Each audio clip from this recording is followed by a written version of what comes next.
Good day everyone, we are the group 7 and for today's lesson is we will be discussing the chapter 9 community-based tourism, participation and empowerment. And to formally start our discussion, let me introduce to you our group members. First is myself, I'm Agnes Dia Benya, the first reporter, followed by Laura Isabel Sereno, the second reporter, and lastly, the third reporter is Paula May Espina. And Jasmine De Roca, Erica May De La Rama are the ones who made these presentations. Introduction. Community-based tourism, something referred to as a community tourism, is a form of tourism that has a strong focus on the social aspect of sustainable development, and hence, it is highly participatory. Community-based tourism is one of the most significant parts of the tourism industry and key to destination sustainability. Despite their importance, communities are often neglected in tourism. Many tourism destinations overlook local peoples or at best use them as gimmicks and labor for foreign visitors. Instead, tourism should serve as a tool to improve destination development and locals' quality of life. Community-based tourism ensures that local communities have full ownership and management of the tourism experience so that the economic benefits of tourism stays within their community. Community participation and tourism. A community is defined as individuals living in the same region with common interests and interactions. However, community means more than sharing the same physical environment. Many social-cultural factors are in play to create a community. In tourism, a community encompasses anyone living in a destination and is affected by tourism, either directly or indirectly.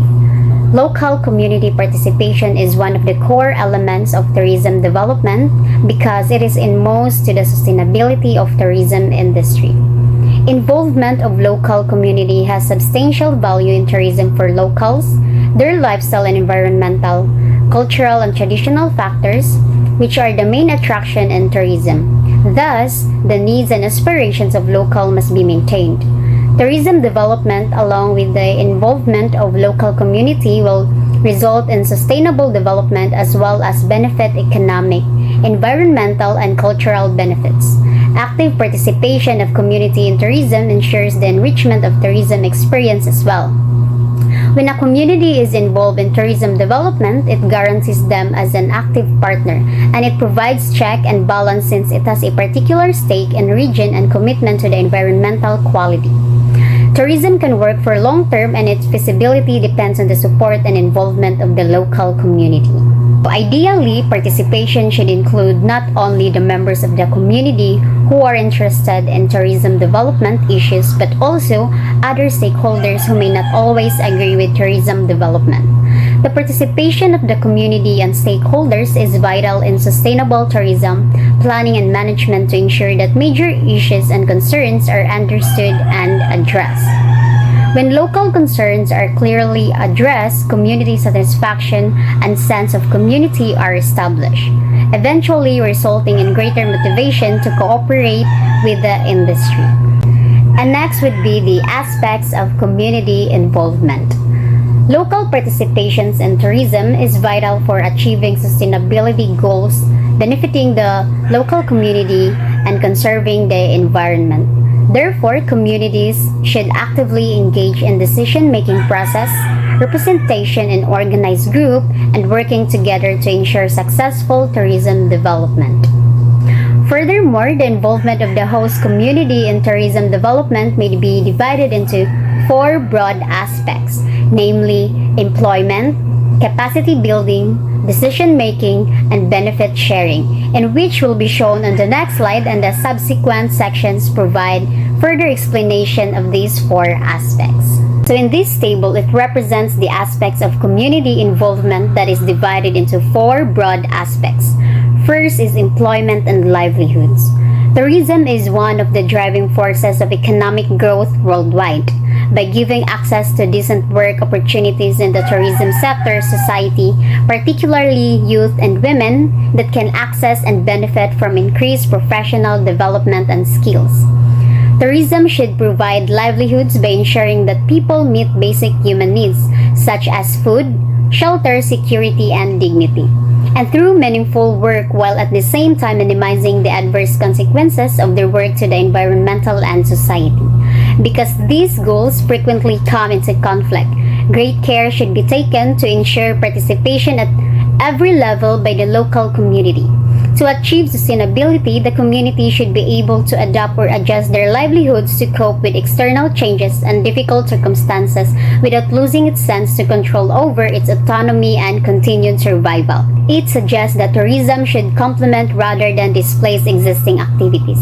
Thus, it is important to predetermine and understand the current livelihood activities, assets, and benefits before tourism is introduced into a community. Such information will serve as a guide in determining if tourism-related jobs are complementary to, rather than conflicting with, community goals and belief. And in this aspect, it features prioritized for employment are awarded to qualified local residents. Employment can be on a rotational basis when there is a surplus labor market, and tourism should be compatible with local people's traditional livelihood and culture. Second is the capacity building human resource development. Capacity building and skills development are crucial for any meaningful participation with the tourism industry, which has highly demand for human capital. However, a large majority of local people at tourist destinations lack adequate knowledge and understanding of the tourism market, the financial issues in tourism development, and the various operational aspects of the tourism industry. Knowledge about the tourism industry is an essential element in community empowerment as it enables the members of the community to actively participate in tourism planning and management. Interested members of the community can be trained to learn ways to improve the quality of tourism service, to develop insights on how the tourism industry operates, and to learn the process involved in promoting tourism products for domestic and international market. The value of indigenous knowledge may be embraced as a unique and fundamental basis of sustainable tourism, residents and entrepreneurs. Enhancing local capacity and competence can empower the community in the proper management of natural areas. The local community should have a clear understanding of the consequences of unsustainable use of raw materials that are needed in the production of tourism products, such as seashells for ornaments, abaca for bags, and bamboo for souvenirs, and etc. Basic understanding of the ecology of the destination and its conservation is also essential in sustainable tourism. The major obstacles in effective local involvement and participation in tourism in the Philippines and other developing countries are the lack of tourism expertise, low tourism management skills, and inappropriate qualifications. In such situations, outside or external expert and advice may be needed, at least in the early stages of development, to facilitate the learning process.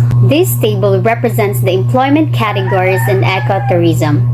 It summarizes the different employment categories observed in the Philippines. Members of the community may be employed in various tourism-related ventures as in accommodation, transportation, and catering. They should be employed not only for their manual skills but also for their local knowledge. Qualified members of the community should be able to hold and manage position and given opportunities to make major decisions. Because of the dynamic and seasonal nature of the tourism labor market, employment is seasonal and sometimes unpredictable. Decision-making in planning and management. Participation of the local communities in ecotourism, planning, and decision-makers making is recognized worldwide as a essential prerequisite for sustainability. The documents, Caring for the Earth, state that properly mandated, empowered and informed communities can contribute to decisions that affect them and play indispensable part in creating a secure and sustainable society. So, in other words, as mentioned, in decision making and planning management, as mentioned elsewhere, empowerment in sustainable tourism is the ability of people to understand relevant issues and the capacity to address them. Empowerment, a crucial element in effective decision making, is framed by four key dimensions: The first of these dimensions relate to the economic gains of tourism. Through meaningful work, local people and meet their basic human needs and improve their quality of life. The second dimension is psychological in nature, which is strengthened by self-esteem and pride in cultural traditions, including those appreciated by tourists and extra organizations.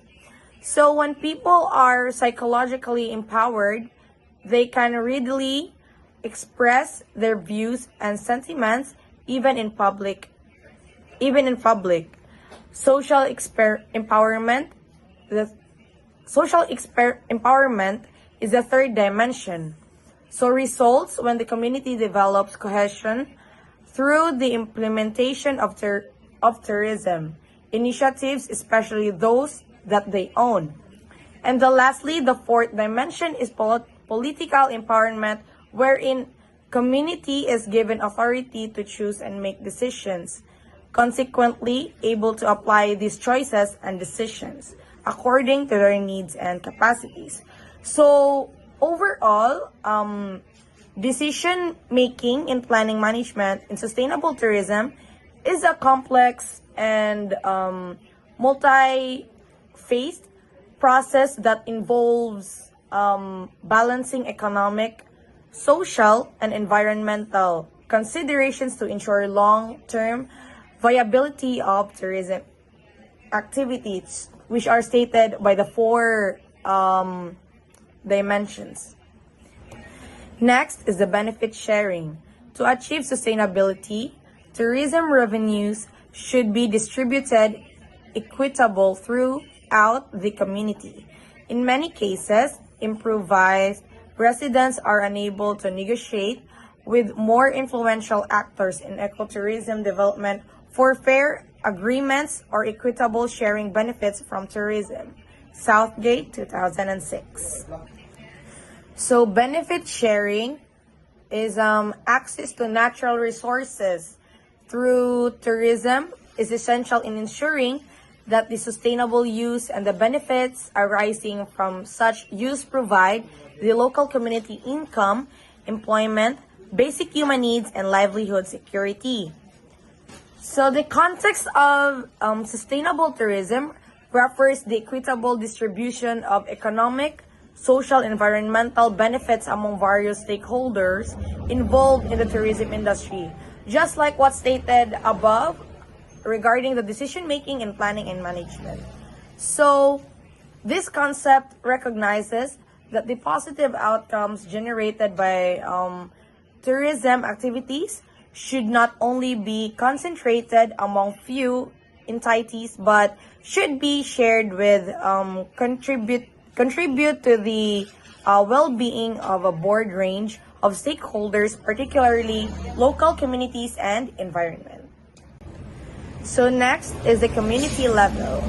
The attributes of the community in the context of participation in sustainable tourism are listed in Table 9.3, Barrow, Morphy, 2002, stressed in the importance of cohesion, legitimacy, delineation, and resilience. So the community level in various aspects needs to be considered to ensure that tourism activities contribute positively to the well-being of local and overall community. So by addressing these aspects at the community level, sustainable tourism can contribute to the social, economic, and cultural well-being residents while minimizing negative impacts on the community and its environment. Next is individual level. So stakeholders, especially the local residents, should be fully represented during the planning stage. Incorporating the insights from various stakeholders prior to the implementation of a tourism plan is essential in sustainable tourism.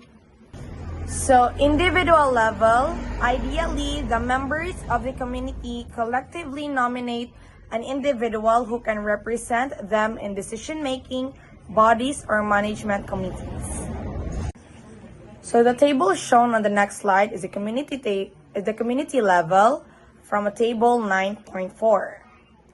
The characteristics are the cohesion, democration, legitimacy, and resilience, with their explanations beside.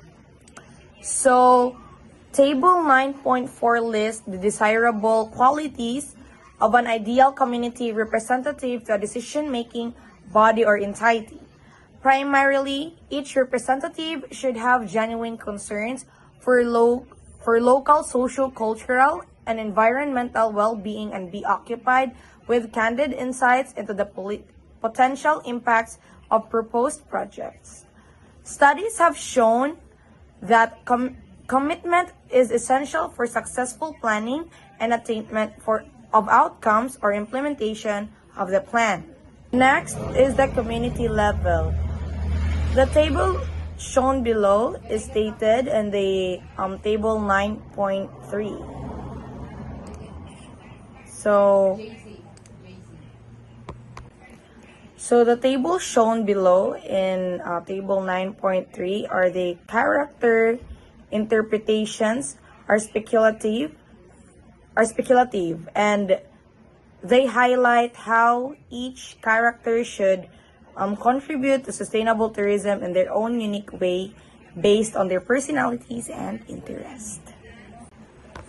And to this slide, the table shown is individual level from table 9.4.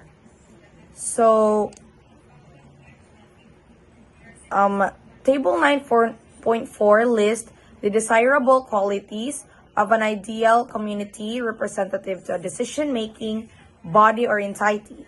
Primarily, each representative should have genuine concerns for local, sociocultural, and environmental well-being and equipped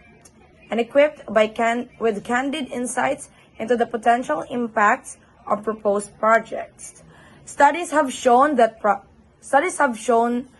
commitment is essential for successful planning and attainment of outcomes or implementation of the plan. In addition to full commitment to the entire planning management process, the representative should exhibit competency and credibility, as well as the ability to communicate inside and outside the decision-making body and to function in multiple roles. The next slide is all about the community participatory models for sustainable tourism. The table shown below is a table 9.5. So, community participatory models for sustainable tourism involve engaging local communities in decision-making process, planning and management of tourism activities.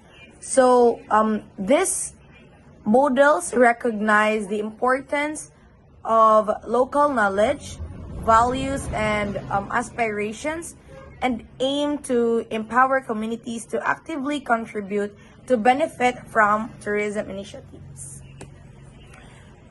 So this participatory model aims to create a sense of ownership, empowerment, and shared responsibility among local communities, leading to more sustainable and inclusive tourism practices.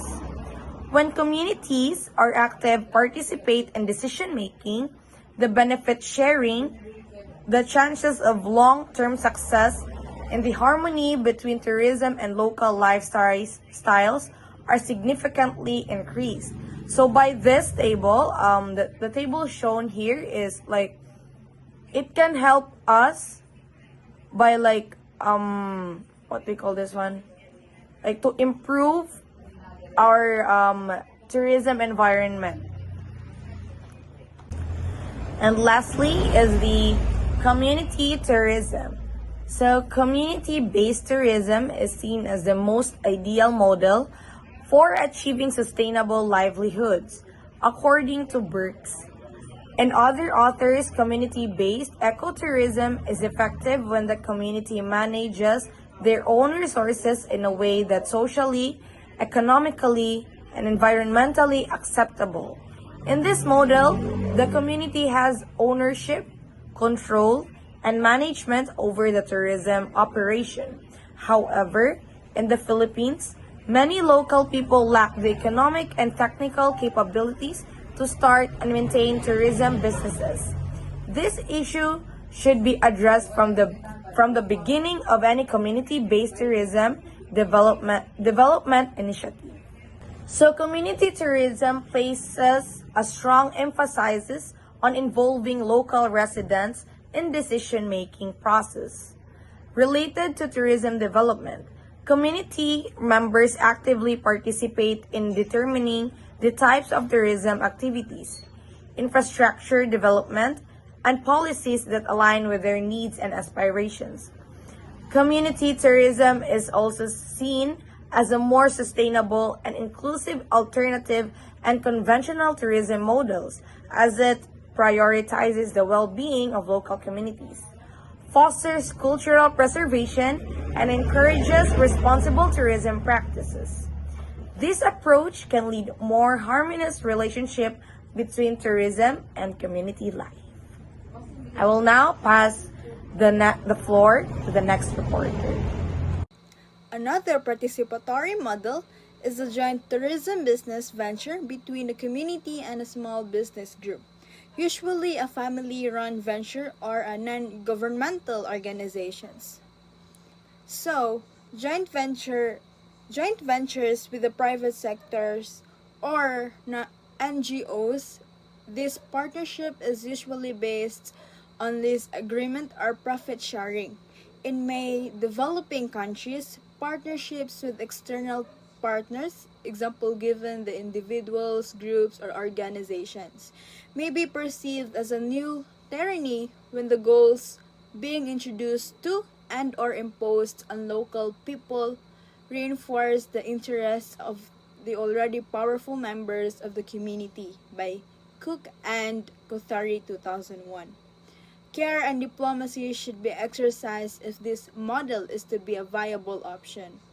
So, from the word joint venture, it means that it is a combination of two or more parties that seek the development of a single enterprise or project para sa profit, sharing risk associated with its development.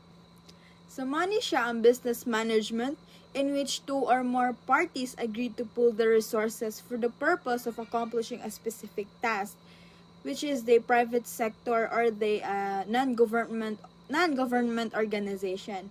For short, ang outside business partner or the non-government organizations kay nakig-collab sa usa ka community, then ang partnership kay naay lease agreement.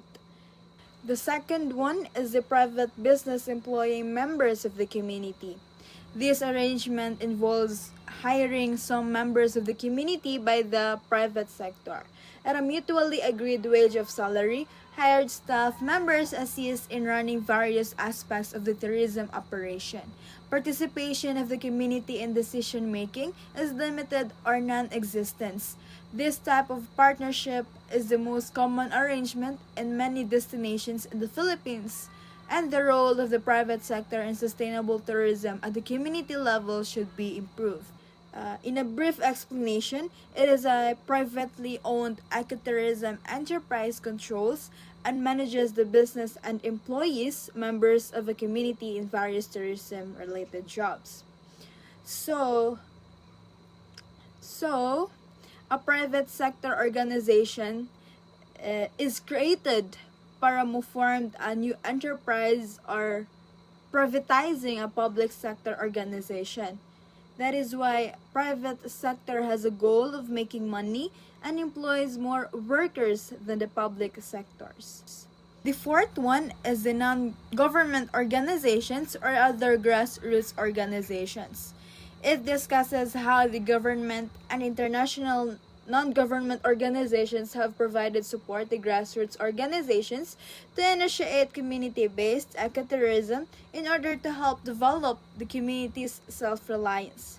The examples of the 100 Islands Ecotours Association, which offers kayaking tours in 100 Islands National Park, is given as a case study. The non-government organizations have provided soft loans to purchase tour boats and training hospitality and tour guiding to help these organizations succeed.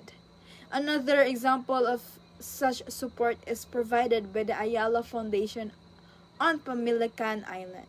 Ecotourism venture kay gisugdan or ang nagdala kay ang local organization or external non-government organization nga nagsunod sa traditional nga paggamit sa mga community sa ilahang resources. So, grassroots organization mo ni siya ang groups of people working together to advocate for a cause in order to create a change or a positive impact. They seek to build a collective power from ideas of the community and with those nga close and connected to the issue that group is working to advocate for improvement. The fifth and the last one is the collaborative management or the co-management. The sentence discusses the concept of collaborative management, which involves a partnership between the government and stakeholders to manage natural resources. This approach is seen as appropriate in the Philippines, where the government owns a significant portion of land, including forest reserves and the marine reserves. The article suggests that a bottom-up approach involving local communities is necessary for successful collaborative management. Collaborative management with government involves the government community and private sectors communicating with each other and working together to achieve more than any one sector could achieve on its own. So, the brief explanation is that the community kay nakikolab sa national or local government sa pag-manage sa public land. And pag-decide o pag-solve sa problema kay mag-base sa collective nga lihok sa community members and uban relevant stakeholders. It is also the management partnership with a strong bottom-up approach. Then the example of marine protected areas in the Philippines is given as an example of successful collaborative management, which is the next slide. The success of community-based management in this area can be attributed to empowering the community to work together and make decisions. And according to Kelleher, 1999, this is achieved through a co-management strategy where specific sites are managed by the government in collaboration with local communities, organizations, and the stakeholders. A common set of the principles or managing natural resources is what motivates this group effort. Enforcing proper resource management requires government rules and outside assistance like money, services, and training is essential, particularly in the early phases of development. Building on the success of marine protected areas in the Philippines, the government can also implement collaborative management in marine-based tourism with tour operators and the local fishers in the different coastal areas. Community participations is not a one-way street that favors only the host community. Equally important are its benefits to the tourism industry. So now we were tackling about the advantages of community participation to the tourism industry. The first one is the goodwill and cooperation of the local community is key to good hospitality service, which the industry has to secure by Murphy 1985. Collaboration within the hospitality industry often results in enhanced guest experiences by partnering with local attractions, cultural events, or the entertainment venues. Hospitality businesses can provide their people with a well-rounded and immersive experience. The second advantages is the friendliness and hospitality of the local people are important pull factors. These attributes usually rank high in the list of positive features about the destination. by Sweeney and One Hill 1996. Hospitality is thus an expression of friendliness, receptiveness, and welcome by residents to tourists arriving in their community. Friendliness and hospitality of the locals is one of the principal destination attributes that leads the tourism satisfaction. Hospitality of the people at the tourism destination could be expressed through kindness and traditional hospitality. Local people's attitude towards the tourist is a major social factor, forming a part of the microenvironment of a destination. Their attitude towards tourists is determined by how they perceived the tourism industry. The third advantages is the local knowledge about the destination enables the local community to give useful insights on what aspect of the tourism ventures will be feasible or not feasible. Involvement of local community has substantial value in tourism for locals, their lifestyles and their environmental, cultural, and traditional factors, which are the main attraction in tourism. Thus, the needs and aspirations of the locals must be maintained. The fourth advantages is the personalized experience or interactions of tourists with local people through friendly socialization, like sharing stories, drink, and meals. It is an important attraction in village cultural tourism by Zeppel 1998. Cultural tourism is a big deal in travel these days. It's all about exploring different cultures and traditions while you travel. It is important because it helps keep heritage alive and lets you experience new ways of life. Like na experience nimo personally, like how you shared experience stories and how you interact tourists and other peeps and so on. The fifth advantages is acceptance of the tourism development elicits local support for the protection of the natural environment, which is ecotourism's vital natural capital. There is an interdependency of these community systems and ecological services as an important component of natural capital. The many components of natural capital and the free ecosystem services underpin key global issues for sustainable development, such as a clean water supply, energy needs, and the climate change. Last but not the least, advantages is the involvement of the local community is generally required by donor and funding agencies for nearly all proposed tourism development projects by Cole 2006. It is important to consider the needs and desires of the locals. When the community actively participates in tourism, it leads to sustainable development and brings economic, environmental, and cultural benefits.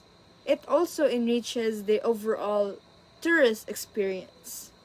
Next slide is the tourism issues at the community level.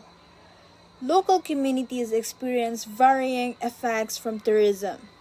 Development of the tourism industry can either support or undermine sustainable livelihoods.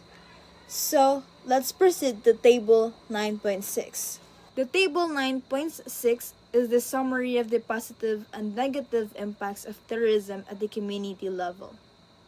We have the elements, the positive impact, and the negative impact.